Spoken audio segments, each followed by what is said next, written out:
સતગુરુ મહારાજની જય. મહારાજની જય. હરે ગુરુ સંતની જય.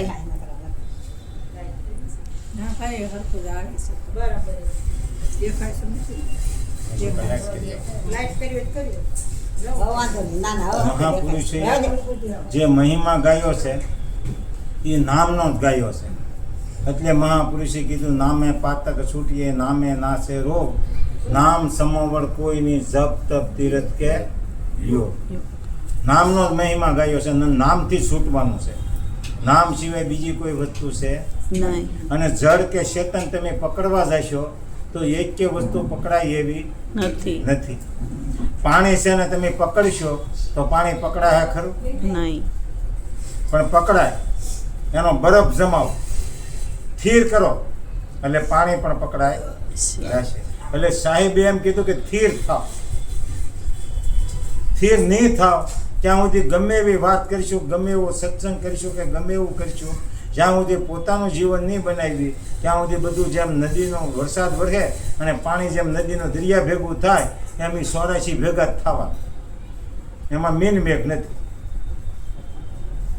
એક પથ્થર છે એ લઈને આપણે મંદિરમાં મૂકીએ છીએ તો એ મૂર્તિ થઈને પૂંજાવા માંડે છે, પણ કારે સ્થિર થાય તારે, નગર પૂંજાતો નથી. એમ ગમે એમાં આપણે સ્થિર થવું પડે. એટલે નામમાં નામનો જ મહિમા ગાયો. નામમાં સ્થિર થવાનું છે અને નામને પણ સ્થિર કરવાનું છે. બાકી ગમે એવી વિજ્ઞાનની વાતો કરશું પણ જીવન નહીં બને તો વસ્તુ ખોટી. અને કોઈને ઉપદેશે નહીં લાગે. પોતે પાળવું પડે. પોતે માવો ખાતા હોય ને આપણે બીજાને બીડીને ના કહી એ મેળ પડે એવું નથી. એક ભાઈ બેન હતા ને દીકરાને ઉમરા બહુ નીકળે. એટલે કોકે એને વાત કરી કે ગાંધીજી પાસે જાઓ ને તો એ ઉમરા બંધ થઈ જાય અને એ સમજાવી છે. એટલે કે એ છોકરો રેડી થઈ જાય. એટલે આવ્યા પાર્લામેન્ટની મારી પાસે, મળ્યા ગાંધીજીને. એ કે શું થયું છે? તો કે છોકરાને ગુમડા બહુ થાય છે, તમે એને કાંઈક બાપુ કયો યા. તો કે 8 દી કેડી આવી જાય. શું કીધું? 8 દિવસ. હા, 8 દિવસ થયા એટલે પાછા બેન આવ્યા છોકરાને લઈ. એટલે આવ્યા એટલે કીધું કે બેટા ગોળ ન ખવાય ને ગોળ ખાશો ને એટલે તને ગુમડા નીકળે છે. તારી બેન એમ કીધું બાપુ 8 દી પહેલા હું આવી ત્યારે એ વખતે કીધું તો મારે ધક્કો ન ખાતો કે એ વખતે હું ખાતો. એટલે શબ્દ એને અસર કરે નહીં. અને મેં 8 દીધા મૂકી દીધું એટલે હું એને કહી શકું છું. એટલે કીધા ભેગો એને ગોળ ખાવો છોકરા બંધ કર્યો ને ગુમડા હારા થઈ ગયા. એટલે આપણું આવું કાંઈક થાય. એટલે પોતે પહેલા પોતાને છોડવું પડે. ગંગાજીની માલપા મારી જેવો જૈન સ્નાન કરતો હતો, નાય ધોઈ કાઢીને પછી સૂર્યનારાયણને ખોબા 2-4 જળના ચડાવ્યા અને પછી શરણામત લેવા ગયા. શરણામત લેવા ગયા એટલે મોઢાની માલપા સોખો આવ્યો એટલે ફગ દઈને થૂકી નાખી. એ કે ગંગાજી અને એમાં ગંગાજળ અને એમાં સોખો આ ક્યાંનો આવ્યો છે? હવે વટાળ કરી ગયો કે કોકના ઘરનો હોય છે. ઊભી ગંગાજી છેડ્યો કપડાં પહેરે, હાલ્યો જતો તેમાં ધોબી કપડાં ધોતો હતો એટલે એને પૂછ્યું કે ભાઈ, તો કે હા. એ કે ગંગાજીની મારી પાસે સોખા કોની નાખ્યા? ત્યાં સુધી તો કોઈ હતું નહીં મારી પાસે. તો કે ભાઈ મેં નાખ્યા. તો કે ગંગાજીની મારી પાસે નખાય સોખા? તો કે ભાઈ હું કરું? હું આ કપડાં ધોતો હતો, મારું ટિફિન આમ પીડ્યું હતું, એમાં કૂતરો ઉપર કે એકી કરી ગયો ટિફિન ઉપર. એટલે એ મારે કેમ ખાવું? એટલે મેં કે ગંગાજીમાં નાખ્યું કે જળ સરોય તે મારી પાસે ખાય ને એમ હાવ નાખી દેવું કરતા. એટલે મેં એમાં નાખ્યા. અરે કે મારા મોઢામાં આવ્યું અને વિચાર આવ્યો. એ કે એક તો ધોબી, એનું રાંધેલા ચોખા, એમાં કૂતરો પેશાબ કરી ગયો. પછી કે ભાઈ કૂતરો પેશાબ કરી ગયો પણ આ શમશાનમાં રહે ને એ કૂતરો, એમાંય શમશાનનો કૂતરો એટલે વટલાઈ ગયો. હવે શબ્દ મારી પાસે ઉતરી ગયો. બસ હું વટલાઈ ગયો. એ આવ્યો ઘરે અને ઘરે ઉપાડ્યો. મારા કપડાય નોખા, મારું રહેવાનું નોખું, મારા રાંધવાનું નોખું, મને કોઈ અડસ્યો નહીં. નકર તમને બધા ન્યાજ બાર મૂકશે. હું વટલાઈ ગયો. એટલે બધું નોખું. કાયમ આવો ડખો થાય. એમાં એક સંત આવ્યા એટલે એની બેની ફરિયાદ કરી કે આ મારા ઘરવાળા કાયમ આવો ડખો કરે છે, તમે એને કાંઈક સમજાવો. તો કે વટાળ નીકળે એવું તમારી પાસે ખરું? તો કે હા વહેલું. તો કે હું? તો કે સંન્યાસ લઈ લે ને તો વટાળ નીકળી જાય. શું કીધું? સંન્યાસ લઈ લે તો વટાળ નીકળી જાય. તો કે ભાઈ ડખો ઉલાતો હોય તો એ કરીએ. એટલે પૂછ્યું કે આ બાપુ કહે છે તમે સંન્યાસ લઈ લો તો વટાળ નીકળી જાય. તો કે લઈ લો. એટલે બાયુ છોકરાને એમ થયું કે આ જ્યાં ચાલી જાય તો ઘરમાં ડખો રોજ થાય એ તો મટે. એટલે કોકનું કોક ત્યાં કઢાઈ જાય અને ડખો થાય. એ સંન્યાસ લઈ લીધો. સંન્યાસ લઈને બધે 4 ધામમાં બધે ફરે ને મહામંત્ર આપી દીધો ને રેડી થઈ ગયું. પણ મગજમાં લેવું જાતું નથી. નથી. ફરતા ફરતા 4 ધામ ફર્યા કર્યા પછી બાપુ તો છૂટા કરી દેતા ગમે ના ફેર હવે તને વટાળ લાગે નહીં. ફરતા ફરતા એક આવું સુરત જેવી સિટી હતી એમ આવ્યા. આવી કાઢવી અને એક આશ્રમ હતો એમાં ઉતર્યા. એટલે આશ્રમમાં ઉતરીને જેમાં કાઢવાનું બધું થયું. પણ એમાં એક બેન રાંધતા હતા અને ભાઈઓની જરૂર હતી. અને આ નિવૃત્ત 1 દી રોકાણા 2 દી રોકાણા. એટલે ઓલા જે વાણિયાનો આશ્રમ હતો ને એને પૂછ્યું કે દાદા તમે હાવ નિવૃત્ત છો? તો કે હાવ નિવૃત્ત. તો કે તમને હું પગાર દે અને તમે આ સંચાલન કરો અને આ બેન રાંધે કાઢવે જે આવે ને તમારે જમાડવું. બાકી આવકાર બેઠા બેઠા દેવો ને જમાડવાનું કે ભાઈ જમવું હોય તો અહીંયા, બીજું તમારે કાંઈ કરવાનું છે નહીં. પગાર આપી દે. આને મજા આવી ગઈ. એ કે એક તો ખાવાનું મળી ગયું, ઉપર જતા વાપરવાનું મળે. હવે રોકાઈ જવા જો 1-15 દી રોકાણ અને જામો પડી ગયો. એમાં 1-15 દી થયો એટલે બેને પૂછ્યું કે તમે મારા બાપ જેવા છો એટલે હું તમને એક પ્રશ્ન પૂછું. તો કે પૂછો ને, કાંઈ વાંધો નહીં કે મને આવડશે તો જવાબ દે. કે મારો દીકરો છે ને ઉંમર લાયક થઈ ગયો છે 10-15 વર્ષનો, એટલે એને જનોઈ દઉં કે સુમિત બેહાર? મગજમાં શબ્દ ચડી ગયો. એ કે બેન એમ કે છે કે જનોઈ દઉં કે સુમિત બેહારો? આ કહે છે પણ મને સમજાતું નથી. એટલે બીજે દી પૂછ્યું કે બેન તમે આને જનોઈ દેવાની વાત કરો અને સુમિત બેહાર કરવાની વાત કરો છો? તો કે બે તમે વાત કેમ કરો છો? તો કે ભાઈ જુઓ હું પહેલાં બ્રાહ્મણના ઘરમાં હતી અને આ દીકરીઓ અને હું બ્રાહ્મણની દીકરી છું. પછી કે એનું અવસાન થયું પછી મુસલમાન મને લઈને વયો ગયો. મુસલમાન લઈને વયો ગયો પછી એ મને મૂકીને વયો ગયો. પછી હું આશ્રમમાં રહું છું. એટલે આ દીકરાને હવે સુમિત એટલે મુસલમાન બનાવવું કે બ્રાહ્મણનો છે એટલે જનોઈ દઉં? એટલે બોલે પાછી પોક મૂકી.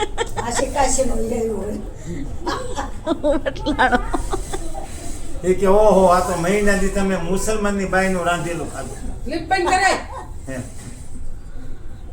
એટલે કેમ? પછી બોલ્યા એ કે આગળ વટાળ પાછળ વટાળ, વટાળ સડી ગયો કાગળે, ઘર છોડીને સંન્યાસી બન્યો તોય વિપત આગળ ને. એટલે આ જ્યાં સુધી મનમાલી નહીં ડખો નીકળે ત્યાં સુધી કોઈ જાતની વિપત મટવાની નથી. નકર આ 4 વરણ બનાવ્યા છે પણ કોઈ જન્મ જાતિ લઈને કોઈ જન્મવું નથી.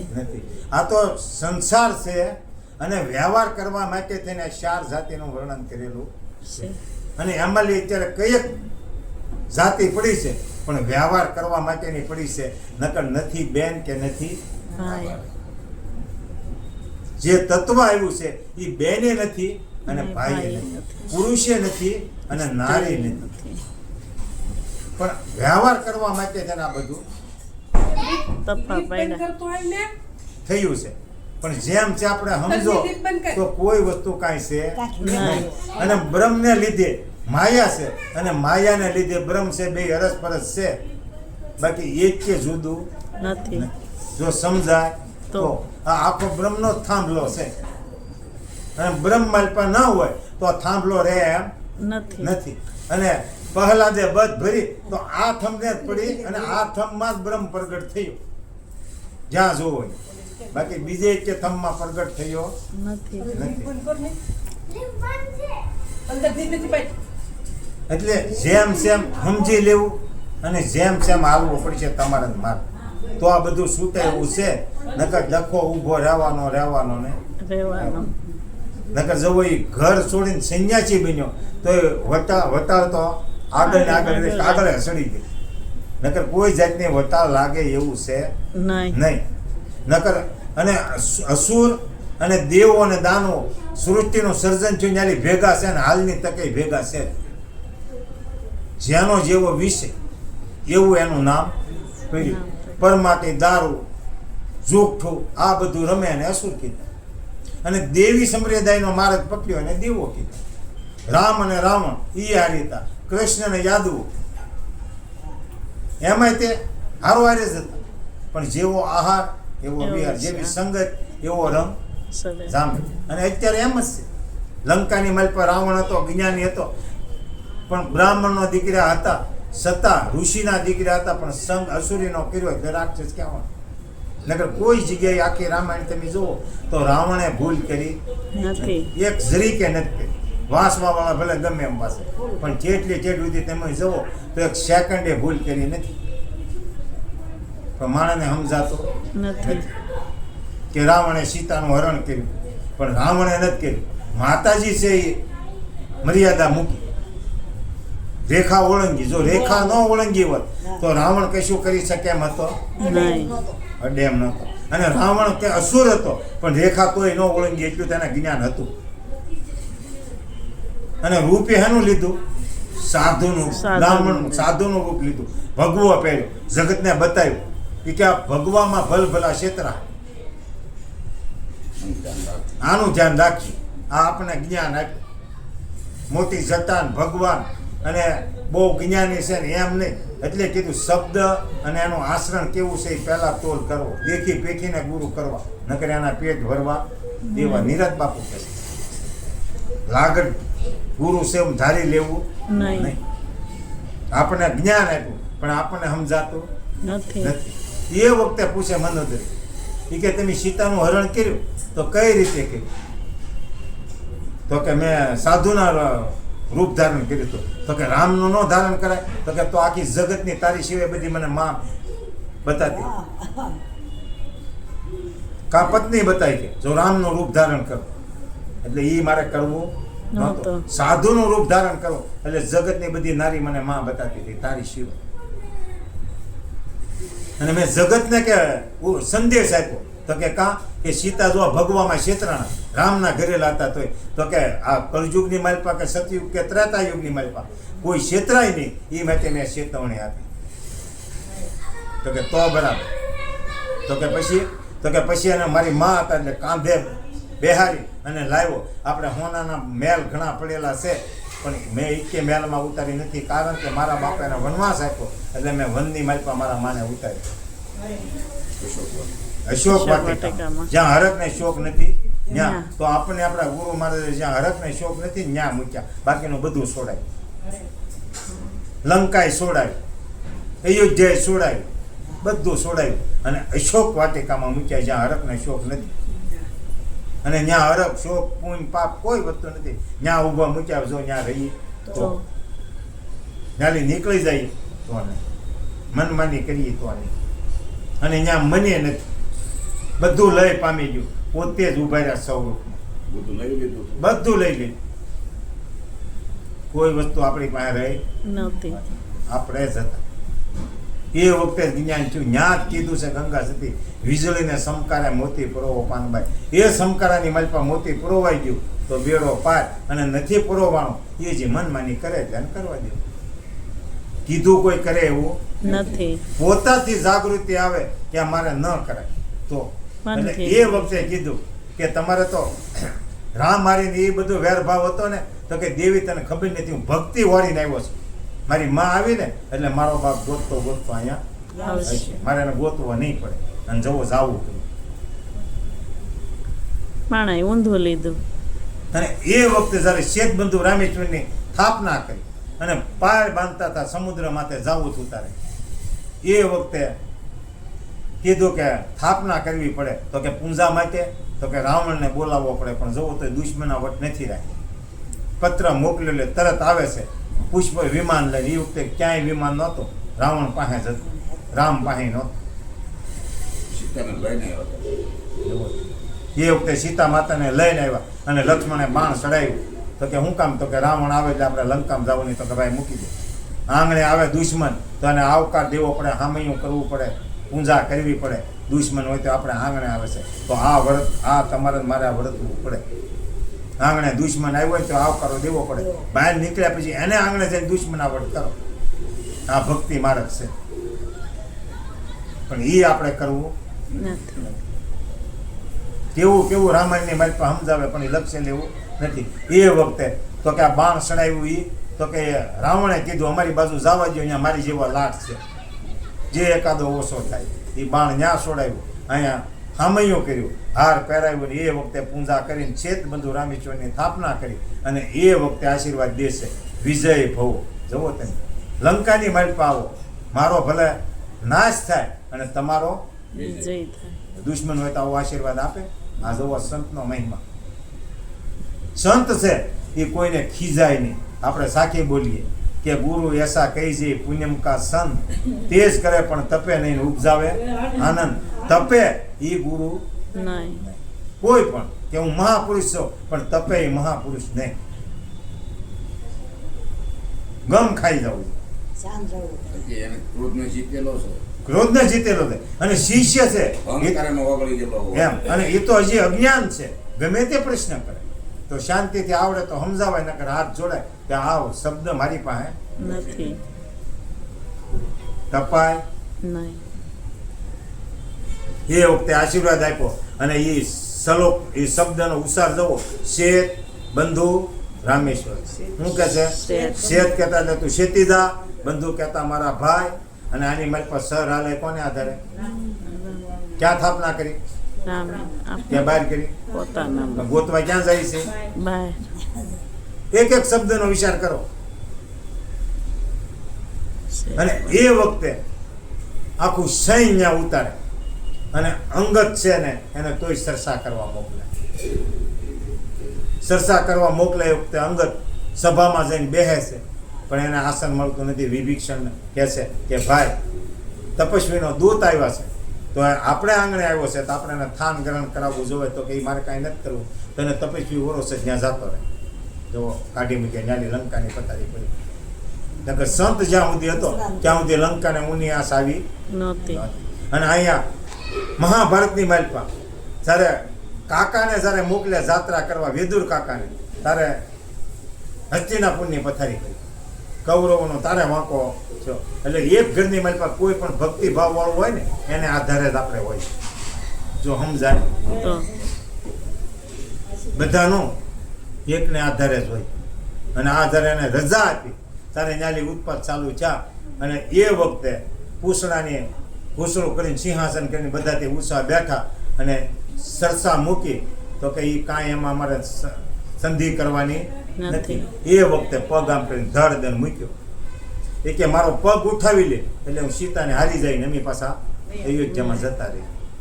જવું કોને મૂક્યો? અંગતે. તો અંગત કોને કેવું? તમીર મેં જો આ કર્યું હોય તો દાવને પરમાત્માને પણ મૂકી શકીએ. પોતે કર્યું હોય તો અંગત એટલે પોતે કર્યું હોય, પોતે. અને ન કર્યું હોય તો કોઈને દાવમાં મૂકી શકીએ નહીં. નહીં. એટલે એ વખતે તપસ્વી જ્યારે ધોયા ત્યારે કીધું કે મારી જીવાને પગે પડવું કરતા રામને પગે પડો તો બેડો પાર થઈ જાવ. પણ પાછો હટી ગયો, નકર કૈલાસ ઉઠાવીએ એ એનો પગ ન ઉઠાવીએ કે એટલે લઈ લીધો. જુઓ તમે, નકર જેનો ધણી કૈલાસ ઉઠાવી લીધો, રાવણે કે કૈલાસ ઉઠાવ્યો તેને પગ ન ઉઠાવે, ફેરવીને સમુદ્રમાં ફેંકી દે. પણ શક્તિ કોની હતી? પોતે કરેલું હતું. ભાઈને પગે એને તો લઈ લીધો પછી. એમ એટલે એ દાવમાં મૂકીએ. એટલે બહુ વિચારવું, પોતે કરવું, તો કોકને કહેવું, નકર કહેવું નહીં.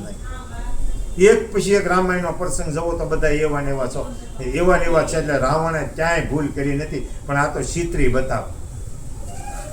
અને ઠેઠ છેલ્લે ત્યારે રામ એને મારે છે એ વખતે બોલે છે, ત્યારે લક્ષ્મણને સમજાવે છે. ત્યારે એ કે લક્ષ્મણ તું વિચાર કર, મારો ભાઈ એ તારી કોઈ, તું એમ પા, મારો ભાઈ એક જ મારી કોઈ હોત ને તો તપસ્વી મને કાંઈ કરી શકે નહીં. નહીં. એટલે ઘર ફૂટે જ ઘર જાય. જાય. આપણો જારો હાથ એવો બને ને ત્યારે જ આપણો આવી બને. પોપટ તમે જોઈ લો, કોઈ પણ મહાભારતમાં કર્ણને મોકલ્યો, ગમે એટલું દૂધ હોય પણ એક જ ટેપો શાહીનો માલપા ભળે ને એટલે નાકમાં લઈ. આ બધે આવું ચાલ્યું આવે ને અત્યારે આવું છે. એટલું કહે મારી વાણી મારા ગુરુ મહારાજના શરણમાં અર્પણ કરશે. બોલો સદગુરુ મહારાજની જય.